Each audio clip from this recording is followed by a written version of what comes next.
motherfucker. Got like 30 pages. Yeah. 30 pages. Alright.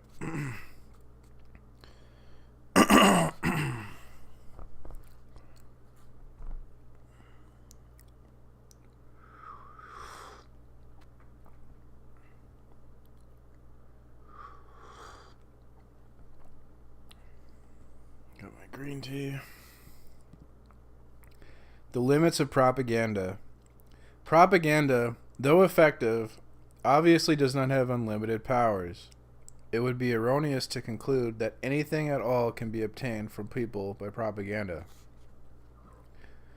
I have already pointed out some limitations. Certain psychological or sociological conditions must pre-exist for the mechanism to work. For example, the needs to be satisfied by propaganda must be kept in mind. Obviously, no psychic changes or reversals of opinion can be produced suddenly. I have also said that well-established opinion should not be attacked head-on. However, propaganda consists, first of all, of a stock-taking of existing limitations. Outside those limits, it is obviously ineffective. But it would be absurd to deny the efficiency of automobiles as a means of transportation merely because they cannot travel on open fields or on the beach. At the same time, the limits of propaganda's field of action are very large. It is not a question of propaganda in a panicky group in the grip of excessive terror or in the milieu that flees into fiction to protect and justify itself. Similarly, it makes no sense to insist that propaganda is limited by the structure of the mass media. Finally, in a totally adverse sociological situation, propaganda can do nothing. All this constitutes evidence.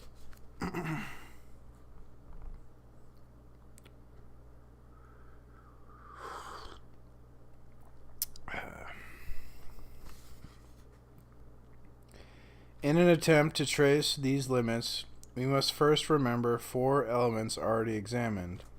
1. Pre-existing attitudes. In the beginning, propaganda cannot move except within the framework of these attitudes, which it can modify only very slowly. 2. The general trends and sociological factors of the society in which it acts. The first limitation is relative and can be overcome, but the second is an absolute limit. Propaganda cannot reverse fundamental trends in a society. For example, in the United States, no propaganda would be against a democracy and in favor of a monarchy. No propaganda that would be against a democracy and in favor of a monarchy would be able to take.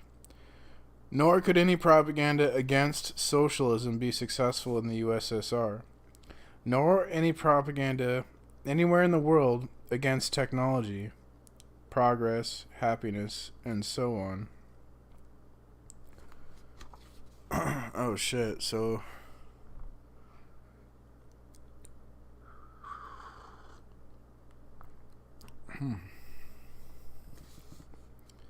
A third limitation is the necessity for consonance with the facts. A basic fact is always necessary. Propaganda can never be a propaganda of ideas, but must pronounce judgment on certain facts, whether these judgments are accurate or not. Propaganda cannot prevail against facts that are too massive and definite. Goebbels changed his propaganda after Stalingrad because it was impossible to transform that debacle into a victory. His propaganda of success was followed by his propaganda of heroism. After Hess's escape, Goebbels said, "There are situations against which the best propagandists in the world cannot fight." A last limit that abridges the capabilities of all propaganda is time. From 2 points of view, to have any effect, The psychological action must be lasting and continuous. But time imposes a limitation because of the weak durability of the direct effects. In German public opinion, the Nazi doctrine is now disappearing. All propaganda evaporates progressively when it ceases. One therefore cannot hope to create a final current of opinion or a type of man. But here again this limit is growing less restricting. The longer a propaganda has been made, the more durable its effects. The more profound, total, and technically superior it has been, the more it will have changed man. The propagandist's work is never done. After 40 years of remarkable propaganda in the USSR, much remains to be done to capture men completely. Points that were believed to be won and no longer in need of propaganda treatment must be taken up again and given different treatment. I shall now turn to two new elements, but before that, there is a footnote. Let us remember the violent attacks of 1960-61 against poorly made propaganda. Much of the propaganda was considered boring and dogmatic. It had to change to an action method to stimulate higher productivity. It must cease being abstract and relate to facts.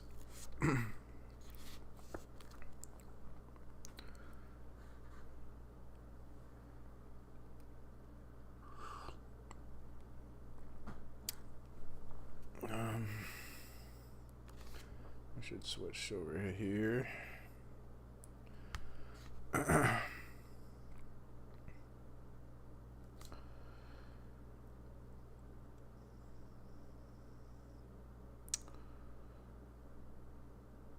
Wait, where was I?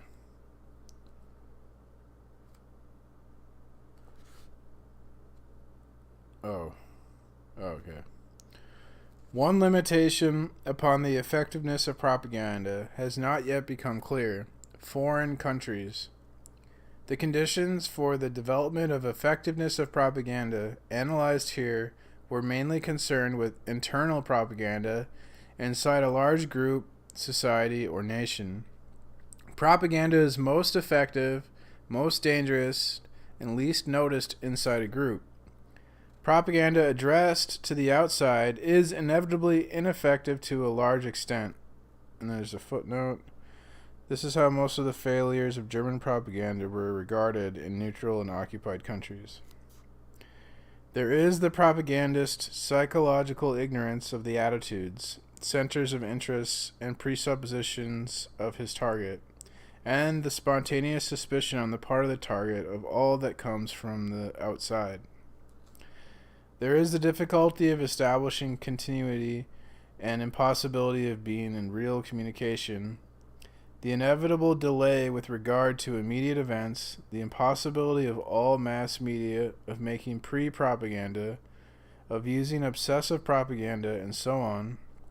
Even when a country is occupied by a foreign power, the latter cannot really make effective propaganda. For example, German propaganda toward the occupied countries during World War II. A poster or an article that evokes a response in one country may fail in doing so in a neighboring one, from which it follows that one cannot export propaganda. Only very elementary operations are possible, very much prey to unforeseeable circumstances, and that really is not modern propaganda. What is remarkable is that such propaganda is actually evoking the greatest interest, and that it should represent the form by which the effectiveness of propaganda as such is being judged. Psychological warfare is of passionate interest to people, though it is the least convincing type of propaganda. I have already discussed this.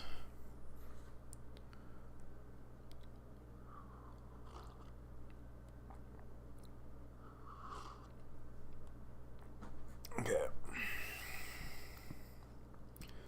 Too often, propaganda has been judged by its effects on a stranger or an enemy. From its effects on the German army, Americans have concluded that propaganda is not effective. Moreover, with variations of evaluations. I, in turn, am astonished that even one soldier should have surrendered as the result of a leaflet. Similarly, propaganda toward the socialist countries has only very limited value or effect, even if it is heard, which is not certain, so many receiving sets being official. It is giving such propaganda undeserved honor to attribute to it the revolts in East Berlin and Hungary. It is more likely that once the revolts had broken out, the rebels remembered and took seriously the formulas of that propaganda, and that when those were not followed by action, the rebels felt they had been deceived and rejected the West doubly. This is the famous boomerang effect, which undeniably occurs. At the most, such propaganda can create a certain ambiguity in the thoughts and feelings of the foreigner. It can disturb certain ideas and judgments, show up certain claims of domestic propaganda as false, and create a certain amount of bad conscience. All that is not negligible, but must not be exaggerated or considered as typical with regard to the effects of propaganda.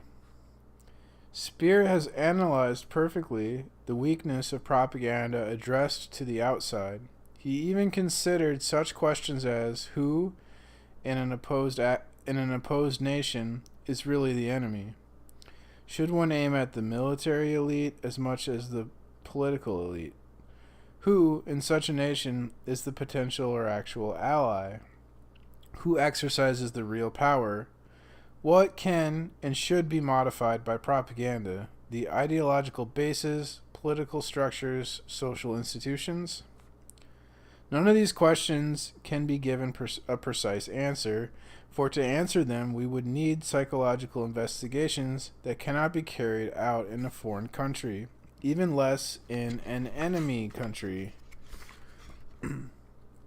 One can be guided only by general ideas and estimates, and one must not think that it is easier to operate with propaganda in a democratic country than in a dictatorship. Obviously, in the former case, the injection of propaganda from the outside is easy, but on the one hand, it may be more readily felt as propaganda, because the domestic governmental propaganda is less evident, less well recognized, and is therefore mistrusted. On the other hand, it responds much less to a need. In a totalitarian country, most people, before they are fully integrated, want to hear what is forbidden, the other line, which incidentally is the only support foreign propaganda has. But in a democracy, this need is much less felt, so that even though the reasons are less obvious, it is as difficult to conduct external propaganda against a democracy as against a dictatorship. These limitations on the effectiveness of foreign propaganda also apply when foreigners live in a territory controlled by the propagandist. This held true for the Arabs and the Kabyles in Algeria. There, French propaganda was addressed to a people who remained foreigners.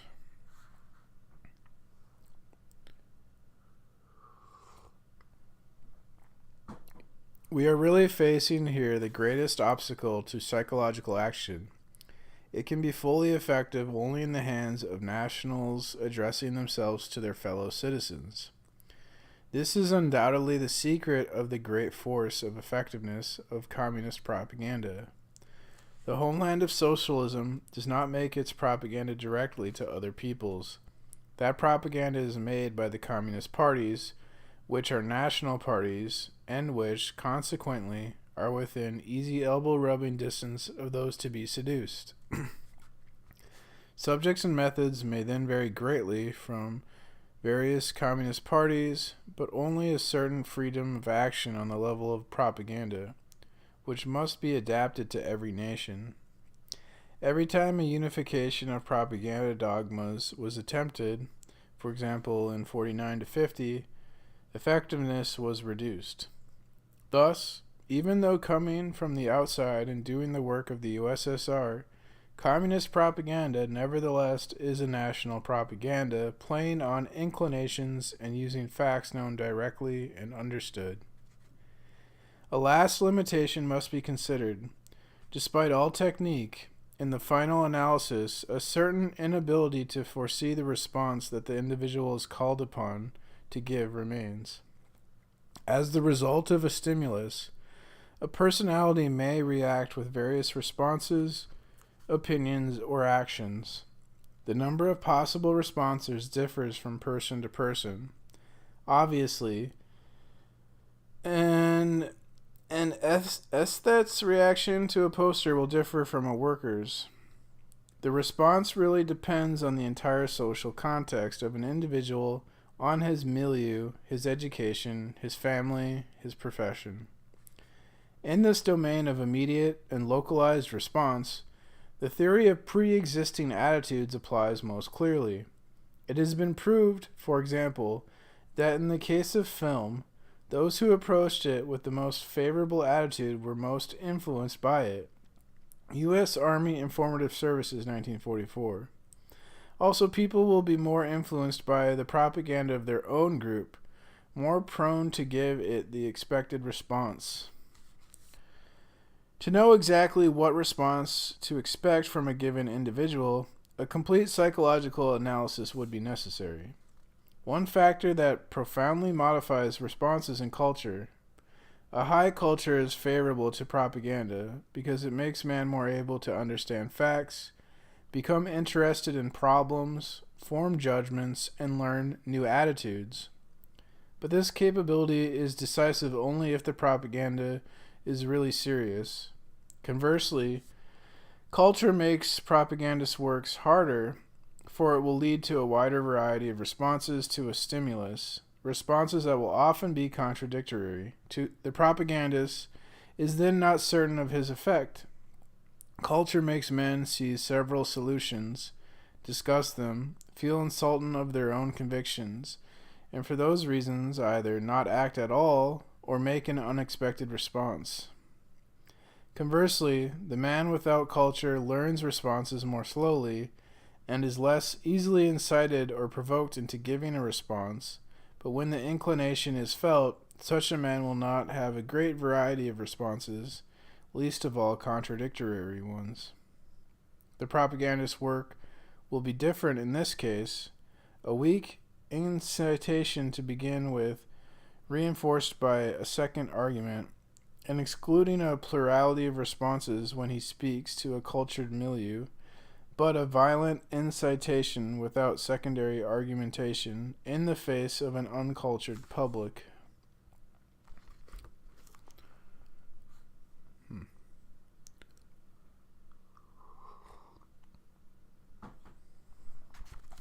It must be remembered, however, that culture is only one of the elements that determine the response. The problem for the propagandist is to obtain from among all the responses of which a person is capable, the one directly related to the political objective of his propaganda. This will be the related response, i.e., the specific, expected response, in harmony with both proposed aim and the instrumental process that was put into motion. This related response can never be obtained automatically if one works on a free public opinion. Too many factors are put into motion to make it possible to predict the results. The situation is different if there has been pre-propaganda, but aside from that case, propaganda can fail when the power of the stimulus is too weak. If the stimulus runs counter to existing opinions, or if the power of other responses is stronger than that of the desired one, the choice of the stimulus, its reach, its power with relation to the propagandee's sociological and psychological milieu, are the propagandist's work that will make certain responses more or less likely. On the other hand, the propagandist can facilitate the response either by auxiliary responses or by developing prior responses called pre-active responses. by Doob. An auxiliary response is one evoked with certainty by viewing or hearing something. It may not relate directly to the pursued aim, but will facilitate the hoped-for response. All advertising is based on such auxiliary responses. A well-done ad evokes a favorable overall response, makes one stop in his tracks to examine it. There is an aesthetic response that may be followed by the desired response. Those are auxiliary responses to the one hoped for, the purchase of the advertised product.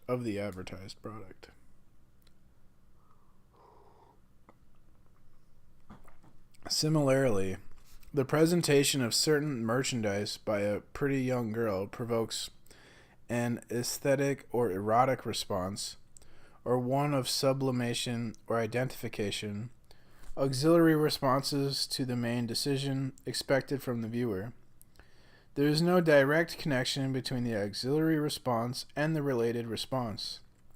The latter does not necessarily follow the former, which merely facilitates it. The auxiliary response may arouse attention, create a favorable climate, erase some other unfavorable feeling, increase the force of subsequent stimulus, but it will not lead directly to acceptance or to action. It may, however, make the individual more receptive to an unexpected response from the propagandist. The propagandist must look for other means to induce action. In a certain sense, one can say that propaganda is a form of communication demanding the learning of new responses.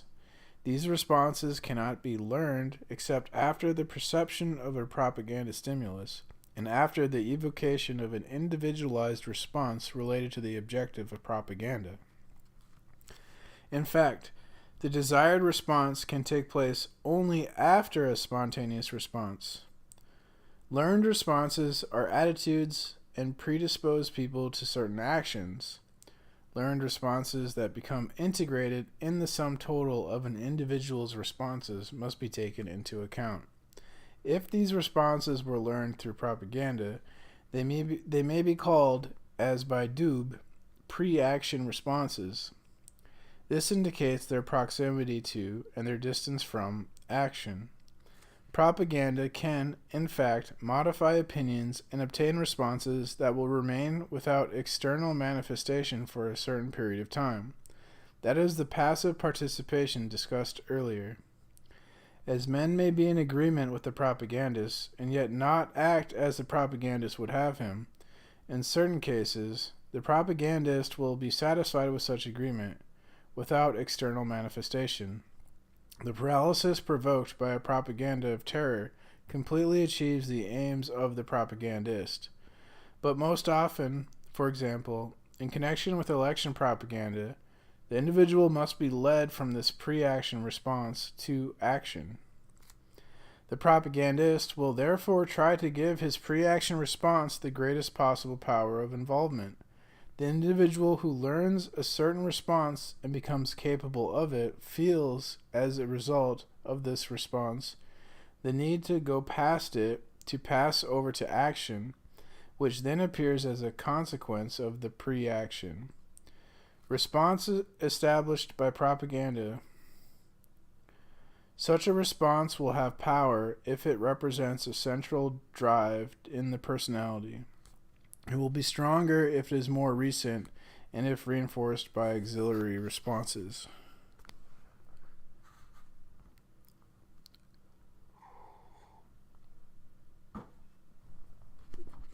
All this allows us to understand the response sought by the propagandist, but this response is never certain whether a vote or allegiance to party is concerned. To the extent that such response, even if learned, even if supported by all auxiliary responses, even if based on every possible calculation, must be the result of a determined, specific propaganda campaign, it remains unforeseeable. It is all the more so if the propagandist addresses himself to specific persons, trying to anticipate how a particular person will react to a particular propaganda. and if a definite act is to be obtained. Only after a campaign can it be seen whether the response was favorable or not.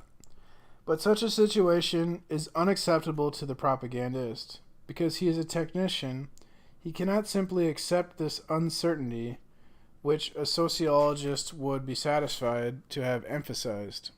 The propagandist seeks more certain and automatic responses. To begin with, he will give up anticipating how the individual will react.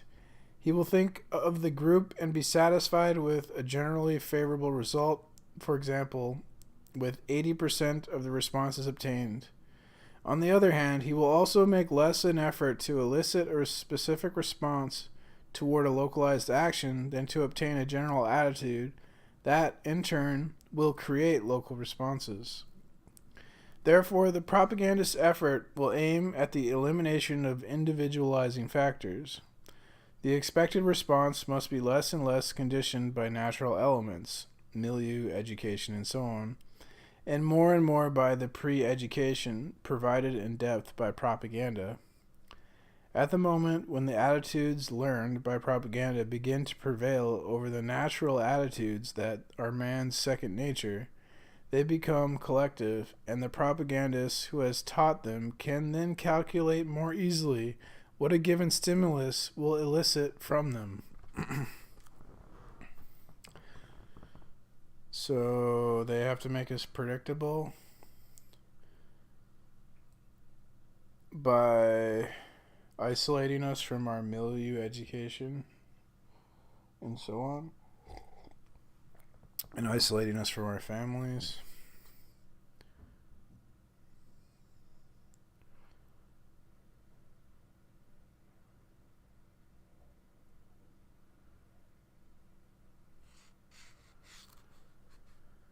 And the last chapter looks like it's on Mao Zedong.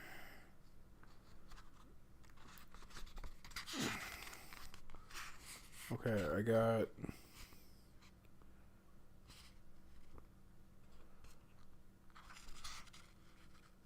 like 10 more pages. And then the book's over. And it's done.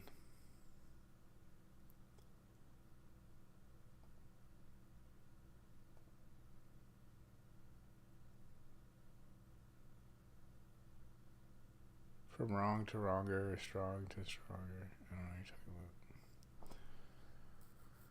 you're talking about. Guess, I might as well finish it. It's 10 pages.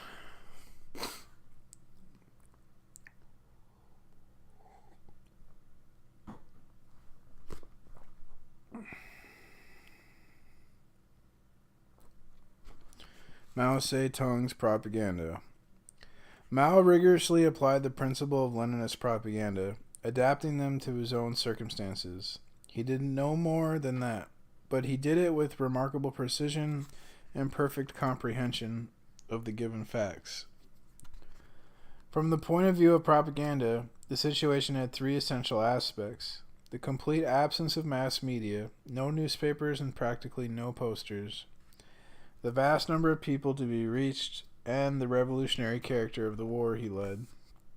Because of that situation, the two principles of his propaganda had to be education and organization. By education is not meant here merely intellectual instruction or promulgation of information. Wait, where's the fucking... information directed and manipulated. Moreover, on the Leninist pattern was, together with instruction, incorporated into education, whose aim was to modify the whole human being by giving him a totally new view of the world and awakening in him a range of feelings, reactions, thoughts, and attitudes entirely different from those to which he was accustomed. Although Mao always gave first place to education, propaganda in the first period received equally intense attention. The aim was to elicit hatreds, to spur national and patriotic feelings, to play on the prestige of the soldier, and on the fear of the reprisals. On the fear of reprisals. Here we see traditional traits of propaganda. By organization is meant that every individual must be put into a network comprising of many organizations that surround him on all sides and control him on all levels. But the aim is not to stifle the individual through organization. It is to make him an active member of that organization. These principles underwent modifications according to changing circumstances. Obviously, the period of war must be distinguished from the period of consolidation. The war from 1926 to 1949. Education. In conquered and more or less controlled territories, the task was to spread the principal revolutionary thesis of Marxism via slogans, through explanations of the three principles of the people, and by meetings at which the wealthy and the exploiters were to be denounced. Political education was aimed less at agitation and rebellion and more at slow and deep infusion of certain economic notions based on the widespread desire for land distribution. Meetings, marches, banners, and posters were used for the dissemination of these slogans. Explanations always took place in naturally structured groups, such as the Peasant Union. Political education clearly was pushed much harder in the principal propaganda organization, the Army. With the help of a permanent Marxist education, an attempt was made to raise the political level of party and army members. This was accompanied by the struggle against putschism, individualism, egalitarianism, and so on. The object was therefore not so much immediate rebellion as political mobilization, in the course of which propaganda had to set into motion the masses, who would themselves realize the catchwords and promises of propaganda. This may well be an original idea conceived by Mao, he who formulates a slogan not being the one to fulfill the promise it contains. The slogan will mobilize the people, who will then have to do the work to attain the objective contained in the formula that excited them in the first place. In non-controlled territories, this type of work was much less intense. On the one hand, attempts were made to reach enemy troops through prisoners. Captured enemy soldiers were subjected to intensive propaganda, new political formation, complete transformation of their view of the world. This process later became brainwashing. Then they were released. This liberation was in itself a propaganda act designed to show the communist generosity toward their opponents, but beyond that, the released soldiers were meant to exhibit their new attitudes in the midst of the old army. On the other hand, the revolutionary struggle led Mao temporarily to occupy zones that were later abandoned, and frequently, with much infiltration and a great flow of people back and forth. Here the purpose was to leave an ideologically formed population behind when the revolutionary army had to withdraw. In the face of an enemy without any ideological weapon, this permitted Mao little by little to contaminate the enemy army when it occupied these territories. To be sure, these zones could not be left too long without propaganda. Infiltration and partial occupation had to take place to renew and strengthen political education. At that stage, political education consisted in taking the prevailing misery, the widespread oppression, and the spontaneous reactions against it as points of departure for providing coherent explanations, for designating enemies who could serve to catalyze existing hatreds, for sketching out the myth of liberation, and for showing the means of that liberation, cooperation of the people, and adherence to communism, with all these elements united into a solid whole, organization. The propagandized people had to be inserted into a system during the period of battle. Mao's organization contained three elements. First, peasant unions, designed to organize the peasants of a region, to disseminate slogans, and to explain them in discussion groups. These unions, with their very large membership and their, at a first glance, very liberal orientation, were under the official direction of the party. Mao could say with justification, "Would it have been possible, even if we had set up tens of thousands of schools for political education, to educate all the men and women, even in the remotest villages, in so short a time?" These peasant unions were neither combat nor action organizations, but large groupings to serve the purposes of psychological organization and polarization.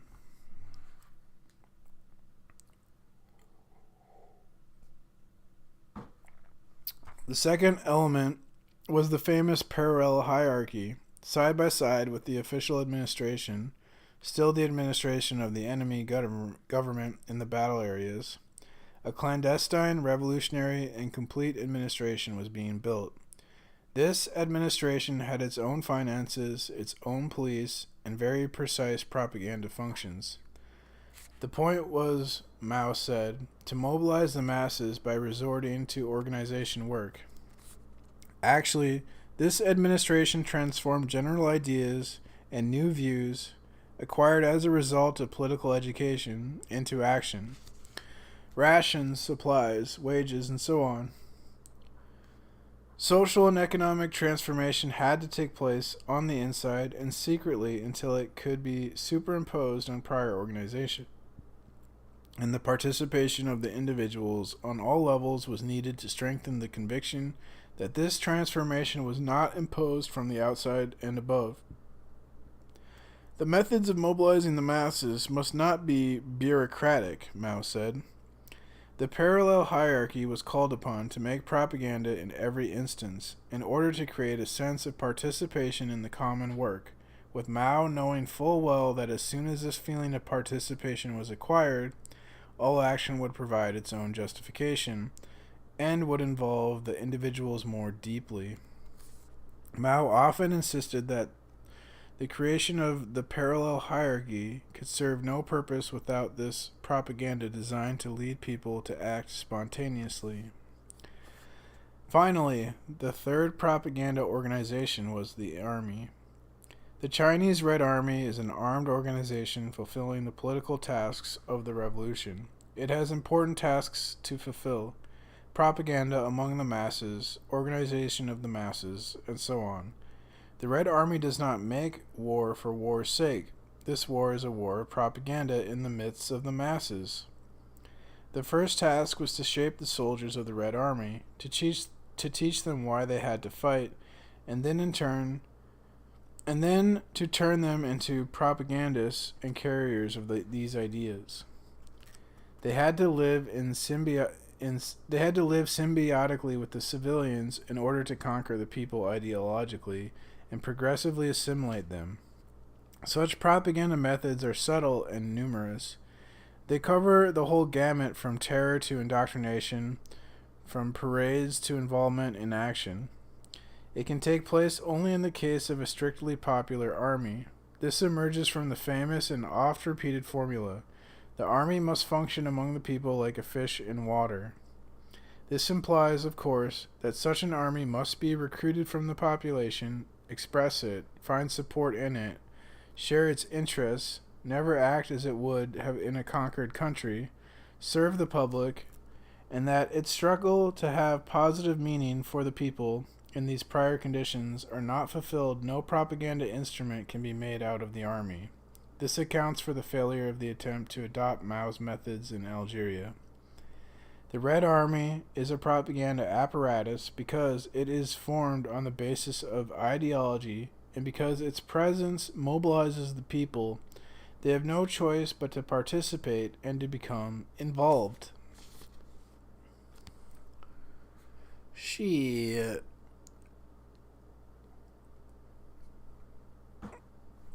Since 1949, after victory, the propaganda principles remained unchanged, but were applied differently.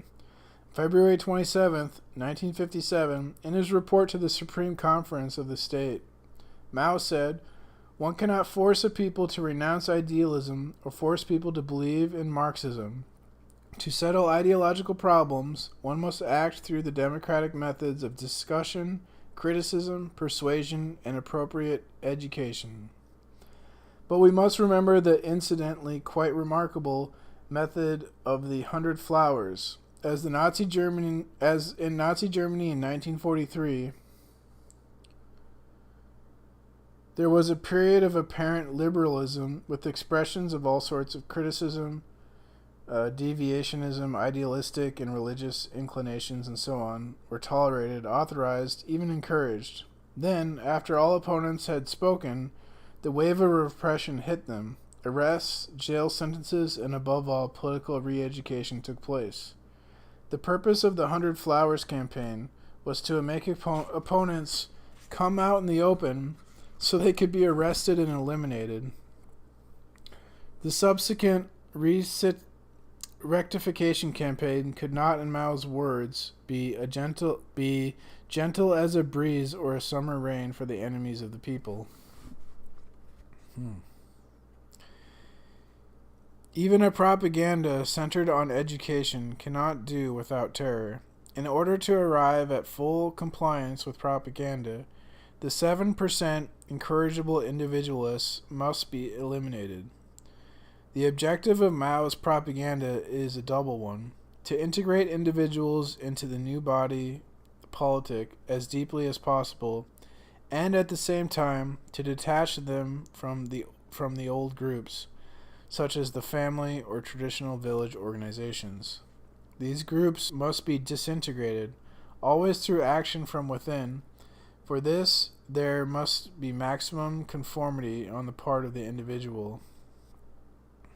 This conformity is ideological and total. Mao could well say that not to have the correct ideological point of view is like having no soul. According to men like R. Gilliman and Tibor Mend, this enterprise was successful. Mend has written, rendered perfectly malleable by 10 years of pounding, the prototypes mass-produced by the party are now replacing the categories imposed earlier by Confucian scholars. On the other hand, the task is to make the individual work beyond his strength for economic development. All these leaps forward rest exclusively on propaganda. Propaganda may take form of excitation, mass demonstrations. China must overtake the United States, and hatred for capitalists is aroused.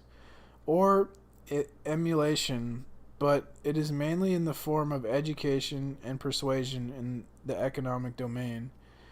When orientations change, methods change as well. Education. There have been 3 innovations.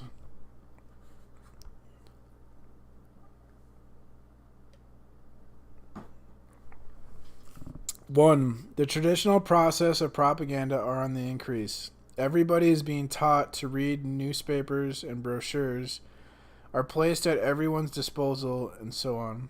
Everyone is being taught to read. Newspapers and brochures are placed at everyone's disposal, and so on. At the same time, child education is completely integrated into propaganda. From the nursery on, little children are conditioned so as to make their subconscious receptive to the varieties of socialism. This takes place on all levels of instruction. 2. The expansion of the discussion system. In 1957, in his 1957 report, Mao said, We have developed in 1942 the slogan, Unity, Criticism, Unity, to define this democratic method of resolving conflicts through criticism and subsequent efforts to arrive at a new unity on a new basis. Mao reminded his listeners that the first success of this method go back to 1927. He stated that the method of persuasion could be used only on workers. Others must be forced.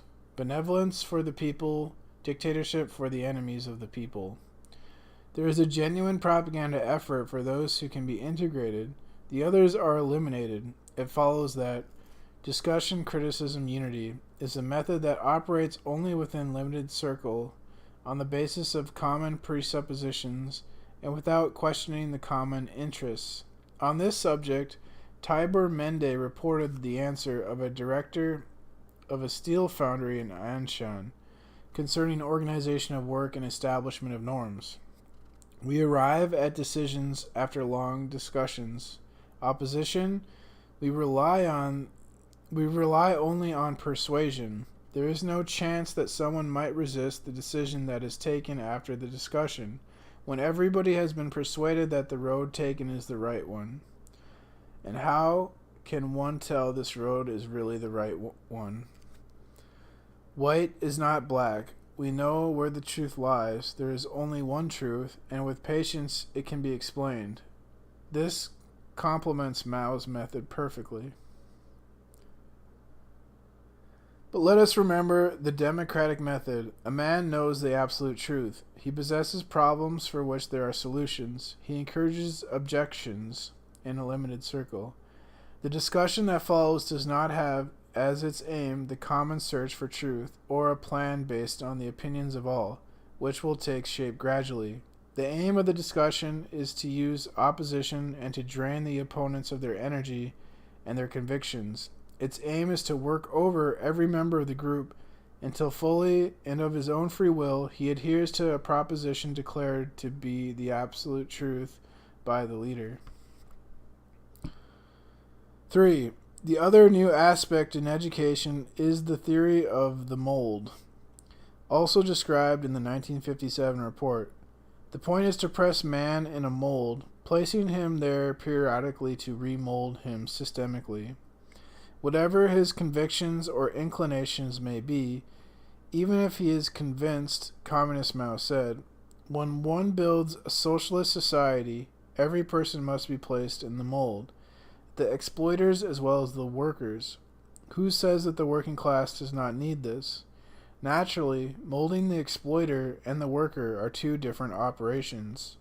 We ourselves are being placed in the mold every year. I have gone through remolding in my own thoughts, and I must continue. There is, on the one hand, a mold of the perfect socialist man, which appears as the absolute ideal.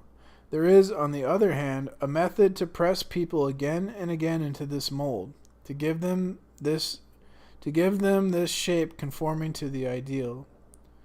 This is no longer the spontaneous formation of the new man as a result of changes in social structure, as with Karl Marx, nor is this the voluntary formation of a new man who must be built, but whose eventual entity is not known, as under Lenin. For Mao, the idea of mold implies the idea of a recognizable ideal prototype to which every man must be tailored.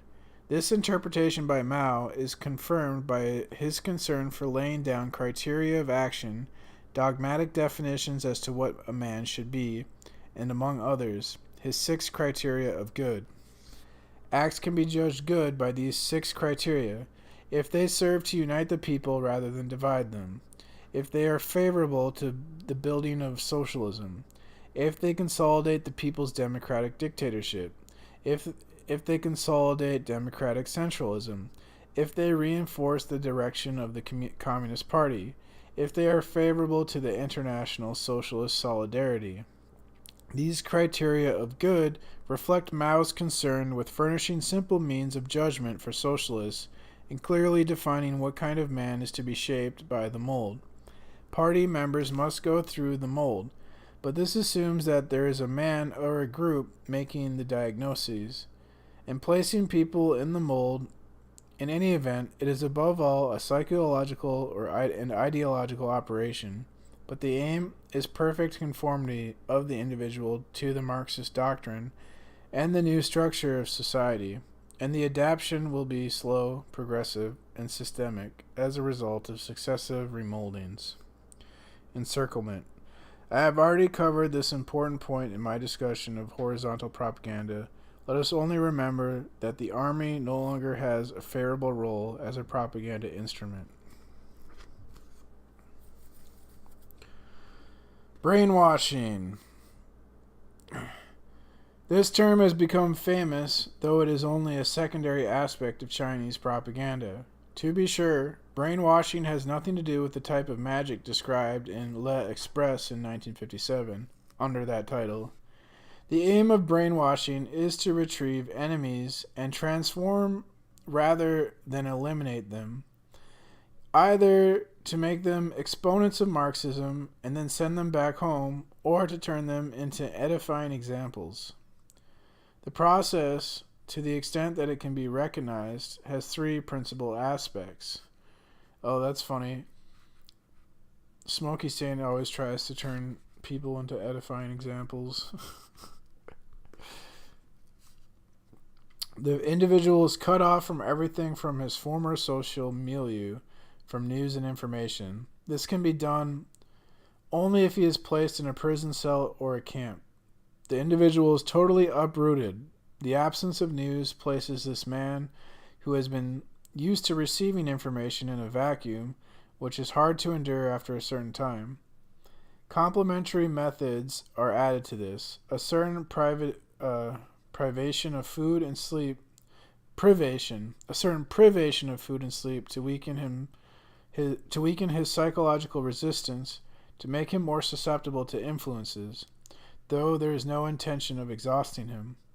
Frequent isolation and solitude, which cause a certain anxiety, increased by the uncertainty of his fate and the lack of a definite sentence or punishment. Also, frequently incarceration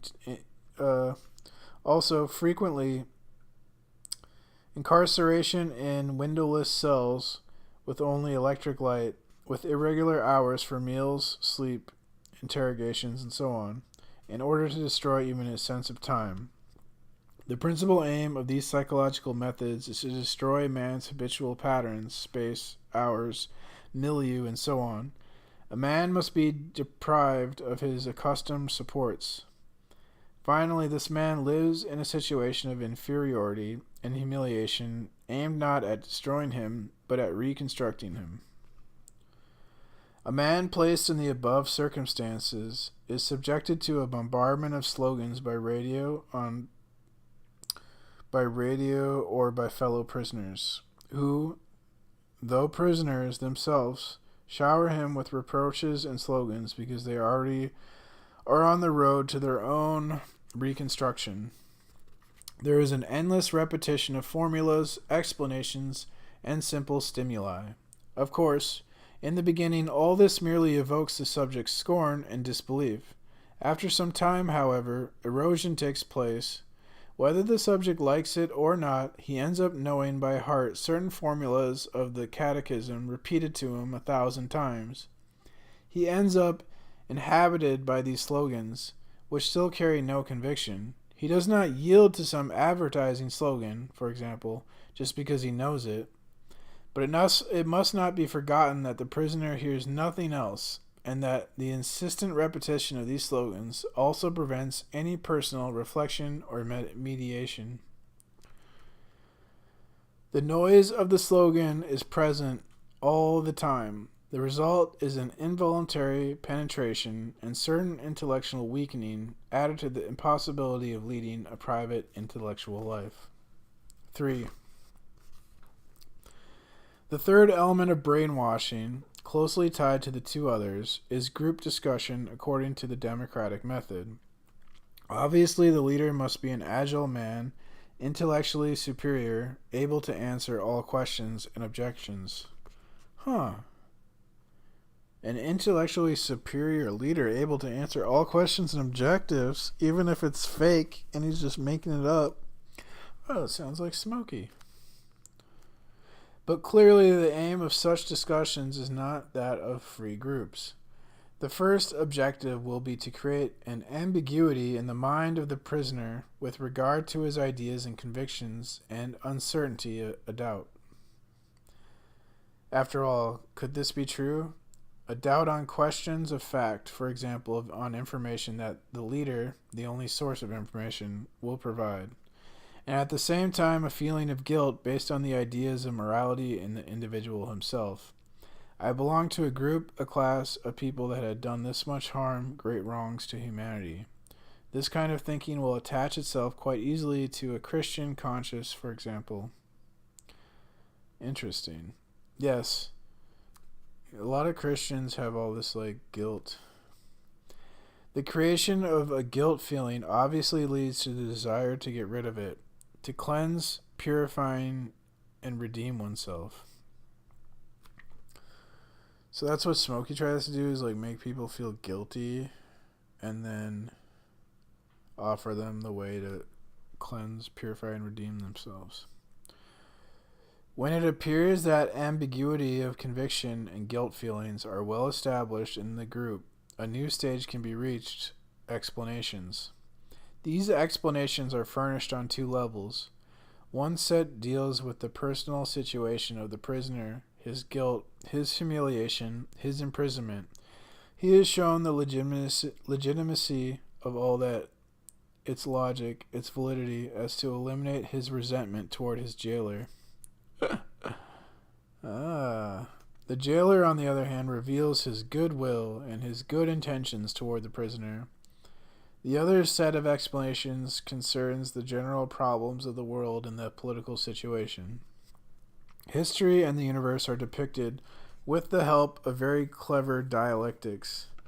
An entire Weltanschauung is unfolded progressively, not dogmatically, and with great speeches, but adjusted bit by bit to the personal experience of the prisoner, and with individual explanations given him.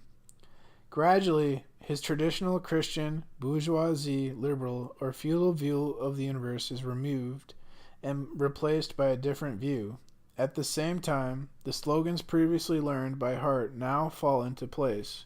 From then on, elementary formulas repeated 1,000 times are alternated with explanatory discussions in depth unceasingly.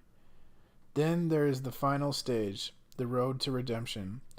Once entered into the new Weltanschauung, and even more convinced of his guilt, the individual is eager to deliver himself, to purify himself. Then he accepts the rules of belonging and the actions proposed to him. He thus justifies himself both in his own eyes and in the eyes of others. This is approximately the technique of brainwashing. It must be noted that because it is slow and uses complex methods, the highly qualified personnel it can be practiced only on a very small number of individuals who are handpicked and special persons. Moreover, its effects are not very durable except when the prisoner, once liberated, enters a society with the same Weltanschauung as the one imposed on him. If he does not, what was built up will eventually wear off. In any case, this technique is only of incidental importance in Mao's system. Then there's one last footnote, and that's the end of the book. This type of brainwashing was practiced in the Algerian internment camps after 1957. In January 1958, an official notice dealing with French psychological action was published in the camps, simply confirming what we have said earlier. Some details deserve to be remembered. A. The classification of individuals into incorrigible, soft, retrievable. B. The notion that, according to the Chinese, brainwashing took between 6 months and 2 years, depending on the level of the prisoner. But in Algeria, less time was needed, which undoubtedly accounted for the French failures. C. The division into 3 stages. 1. Disintegration of the individual. 2. Creation of a collective conscience plus re-indoctrination. 3. Self-criticism and full engagement in the new line. D. The creation of collective self-discipline with sanctions applied by the inmates themselves. E. The system of semi-weekly waves of discipline, waves of gaiety, waves of work, study, and so on. This created collective current. F. The mechanism of liberation. The people have the right to pardon criminals. The collectivity of the camp in a general meeting with discussion, criticism, and self-criticism on the part of those to be liberated who had become members of the new French Algeria. All this failed almost entirely because there was no really usable ideology, and particularly because there was no sufficiently well-organized cadres. And I finished the book. Oh my God. It only took me 3 months.